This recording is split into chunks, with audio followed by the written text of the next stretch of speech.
तो हेलो दोस्तों, आप सभी का फिर से स्वागत है हमारे इस यूट्यूब चैनल पर। जी हाँ दोस्तों, क्लास 11th के छात्र छात्राओं का यहाँ पर हिंदी का ओरिजिनल क्वेश्चन पेपर लेकर आ चुका हूँ, जो कि सितंबर मासिक परीक्षा चल रहा है। ठीक है, उनका चाहे आप आर्ट्स के विद्यार्थी है, कॉमर्स के या साइंस के, सभी विद्यार्थी के लिए यही पेपर देखने को मिलेगा। ठीक है, क्योंकि एक ही पेपर सेट किया जाता है। ठीक है, तो देखिए 1 से 30 प्रश्न दिया, जिनमें आपको 25 प्रश्न का उत्तर देना। पहला है, जिन संज्ञाओं से एक ही प्रकार की वस्तु अथवा व्यक्तियों का बोध होता है उन्हें क्या कहते हैं?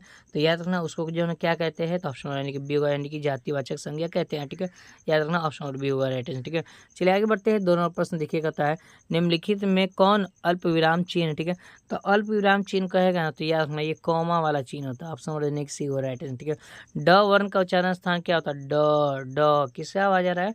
ड। ठीक है, तो तालु से आ रहा है ड। ठीक है, तो ऑप्शन और बी होगा राइट आंसर। ठीक है, चलिए आगे बढ़ते हैं। प्रकाश शब्द में कौन उपसर्ग है? तो उपचार का राइट आंसर ऑप्शन यानी कि बिल्कुल जो है ना वो प्र हो जाएगा। ठीक है, प्र और प्रकाश हो गया। ठीक है, चलिए आगे बढ़ते हैं। 5 लड़ाई शब्द में कौन सा प्रत्यय है? ठीक है, तो लड़ाई ई आई होगा। ठीक है, आई। ठीक है, चलिए आगे बढ़ते हैं। अस्तु शब्द का विलोम शब्द क्या होगा? तो छा का राइट आंसर ऑप्शन यानी कि बिल्कुल जो है ना वो क्या होगा प्यारे बच्चों? ये होगा। ठीक है, उदय। चलिए आगे बढ़ते हैं। सरस्वती शब्द का पर्यायवाची शब्द क्या होगा प्यारे बच्चों? तो 7 का राइट आंसर ऑप्शन यानी कि शारदा हो जाए। ठीक है, क्या हो जाए? शारदा। चलिए आगे बढ़ते हैं। 8वां प्रश्न देखिए, निम्नलिखित में कौन शुद्ध शब्द है? ठीक है, तो 8 का राइट आंसर क्या होगा? 8 का राइट आंसर ऑप्शन यानी कि सी होगा। ठीक है, संपत्ति। चलिए कहते हैं पॉकेट गर्म होना, मुहावरे का अर्थ क्या होता है? तो पास में काफ़ी धन होना। ठीक है, ये बिल्कुल ऑप्शन यानी कि ए होगा राइट आंसर। ठीक है, 9 का राइट आंसर ऑप्शन यानी कि खर्च करना। पॉकेट गर्म होना, पॉकेट गर्म होना, पास में काफ़ी धन होना, उसके बाद धन की कमी होना, आदमी के कम होना, खर्च करना। ये होगा ना जी प्यारे बच्चों, ये ना होगा। पॉकेट गर्म होना कि क्या होता है? ये होता है। ठीक है, पॉकेट में जो भी होगा, आप कन्फ्यूजन थोड़ा बहुत है। ठीक है, लेकिन हमारे हिसाब से ये ही होगा करेक्ट। दाल रोटी शब्द में कौन समास है? ठीक है, तो 10 का राइट आंसर क्या होगा? आप समझेंगे सी द्वंद्व समास। ठीक है, चलिए आगे बढ़ते हैं। अगला प्रश्न है, कहता है मनोरथ शब्द का संधि विच्छेद क्या होगा?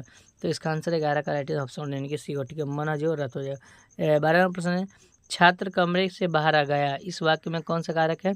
तो 12 का राइट आंसर ऑप्शन यानी क्या होगा? जल्दी से बताइए। 12 का राइट आंसर ऑप्शन डी हुआ राइट आंसर। ठीक है, याद रखना अप्रदान कारक है। 13वां प्रश्न है, अपमान शब्द का विशेषण क्या होगा? तो 13 का राइट आंसर ऑप्शन क्या होगा? तो 13 का राइट आंसर ऑप्शन डी हुआ राइट आंसर। ठीक है, चलिए आगे बढ़ते हैं। कहता है विवाह शब्द किस लिंग का उदाहरण है? तो 14 का राइट आंसर ऑप्शन यानी कि ए हुआ। ठीक है, पुल्लिंग हुआ। ठीक है, याद रखना। चलिए आगे बढ़ते हैं। कहता है जिसकी परीक्षा ली जा चुकी हो उस वाक्य के लिए खंड क्या है? तो सदाव्रत, सुरागी, परीक्षित और विधुर। ठीक है, तो सदाव्रत विधुर हो जाएगा। ठीक है, विधुर हो सकता है। ठीक है, परीक्षित नहीं होगा, विधुर हो जाएगा। चलिए आगे बढ़ते हैं। डाउट लगेगा तो कमेंट बॉक्स में बता दीजिएगा। पाठ्य पुस्तक के प्रस्तुत विद्यापति के दोनों पद कहाँ से मिले गए हैं? ठीक है, कहाँ से लिए गए हैं?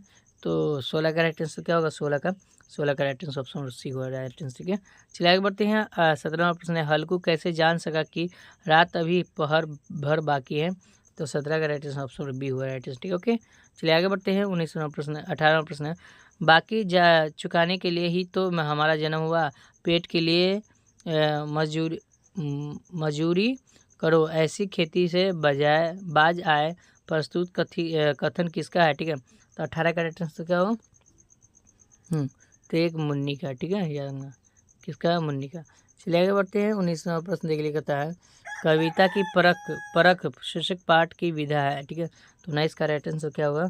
तो 19 का ऑप्शन यानी कि सी होगा राइट आंसर। ठीक है, चलिए आगे बढ़ते हैं। कहता है किस मानसिक शक्ति के बिना ना तो अच्छी कविता ही हो सकती है, न उसका पूरा आनंद लिया जा सकता है? तो इसका आंसर क्या होगा? तो 20 का राइट आंसर ऑप्शन बी होगा राइट आंसर। ओके, चलिए आगे बढ़ते हैं। तुलसीदास जी ने किसके मुंह से यह वचन कहलाया कि मैं जनतेऊ न बन बंधु बिछोऊ पिता वचन मानतेहु नहीं हो? ठीक है, तो 21 का राइट आंसर क्या होगा? तो 21 का भी आंसर जो ना, इसको थोड़ा डाउट है इसलिए छोड़ दिया हूँ। ठीक है, 22वां प्रश्न है, रामचंद्र शुक्ल के अनुसार कविता का उद्देश्य क्या है? ठीक है, तो 22 का राइट आंसर क्या होगा? तो 22 का राइट आंसर ऑप्शन यानी कि 31 जुलाई 1980। ठीक है, चलिए, विद्यापति ने कमल पुष्प को नायिका के किस अंग की उपमा में असमर्थ ठहराया? तो 24 का राइट आंसर ऑप्शन डी हो राइट आंसर। ठीक है, चलिए आगे बढ़ते हैं। विद्यापति रचित पद में मुरारी शब्द किसके लिए आया है? तो 25 का राइट आंसर ऑप्शन सी हो राइट आंसर। ठीक है, याद रखना। चलिए आगे बढ़ते हैं। अगला प्रश्न है 26वां प्रश्न है, सच बोलने पर संसार किसको मारने दौड़ता है? तो 26 का राइट आंसर बिल्कुल जो है ऑप्शन ए होगा। ठीक है, कबीर को। 27वां प्रश्न, कबीर की दृष्टि में सही ज्ञान क्या है? तो 27 का राइट आंसर हो गया ऑप्शन यानी कि सी, यानी कि आत्म ज्ञान। ठीक है, आगे बढ़ते हैं। साखी शब्द और रामायणी की रचना किसने की? तो 28 का राइट आंसर क्या होगा? ऑप्शन डी होगा। ठीक है, चलिए आगे बढ़ते हैं। 79वां प्रश्न, भक्त कवयित्री बीराबाई किसकी उपासिका थी? तो 29 का राइट आंसर ऑप्शन ए हुआ राइट आंसर। ठीक है, चलिए आगे बढ़ते हैं।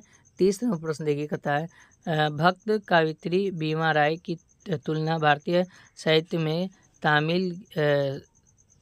तमिल की किस वैष्णव भक्त कवयित्री से भी की जाती है? तो इसका आंसर 30 का ऑप्शन यानी कि सी हुआ राइट आंसर। ठीक है, तो इस तरह से टोटल 30 प्रश्न के लिए पैरा। अब देखिए सब्जेक्टिव का आंसर बता देते हैं, फटाफट देख लीजिए।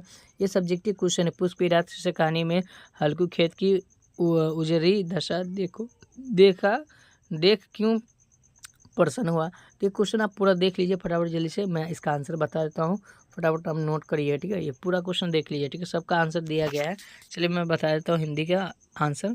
प्यारे जो यहाँ आप देख सकते हैं, ये क्लास 11 के छात्र छात्राओं का पहला का आंसर है। पहला का आंसर है, ये पहला का दूसरा का आंसर है, पहला का तीसरा का आंसर ये हिंदी का आंसर। ठीक है, और पहला का चौथा का आंसर यहाँ देख लीजिए, पहला का पाँचवा का आंसर यहाँ दिया गया है, देख सकते हैं। ठीक है, उसके बाद पहला का जो छठा का आंसर यहाँ से पूरा दूसरा नंबर क्वेश्चन का आंसर दिया गया है, यानी कि अपने बड़े भाई के शादी में छुट्टी के लिए जो ना 4 दिन का, यहाँ देखिए 4 दिन का दिया गया है, उसके लिए यहाँ लिखा गया। ठीक है, उसके बाद नीचे बढ़ेंगे और यहाँ पर जो तीसरा का आंसर पहला का है और तीसरा का दूसरा का आंसर यहाँ दिया गया है, आप नोट कर सकते हैं। तो इतना ही आंसर आपको देना है एग्जाम में। ठीक है, पूरा मैं दे चुका है। आप चलिए डाउनलोड करना सिखा देते हैं, कहाँ से डाउनलोड करेंगे?